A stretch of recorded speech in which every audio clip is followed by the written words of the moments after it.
So ayan na mga idol. Malapit na maluto yung biko. Ayun, mani yan, mani. Mati. Katas ng niyog. Ah, katas ng niyog. Ah, latok. Katas ng niyog. Ito yung pinaka-ratok niya.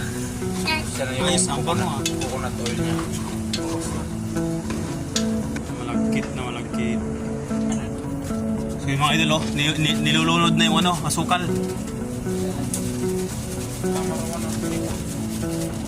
Yan isang case.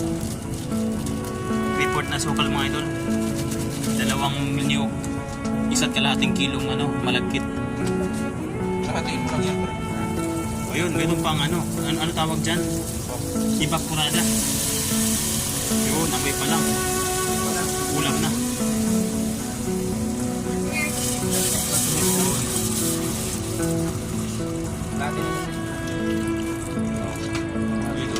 So mga idol, nilunod na yung malagkit mga idol sa latik.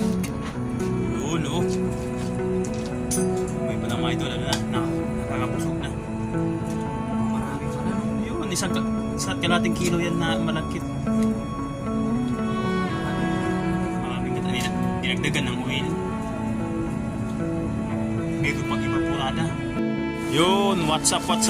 Ayan, finished product na mga idol. Malagkit.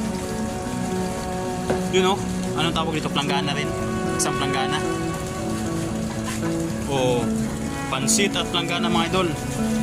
Pagtanghalian natin yan. Ayan. Simpleng merinda. Kape-kape at walang trabaho.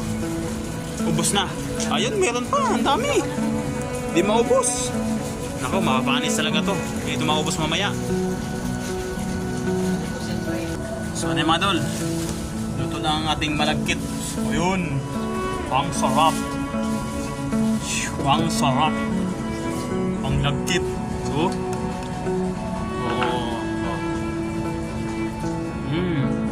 talagang malagkit. Mas masarap pala lagyan ng ano, evaporada mga idol.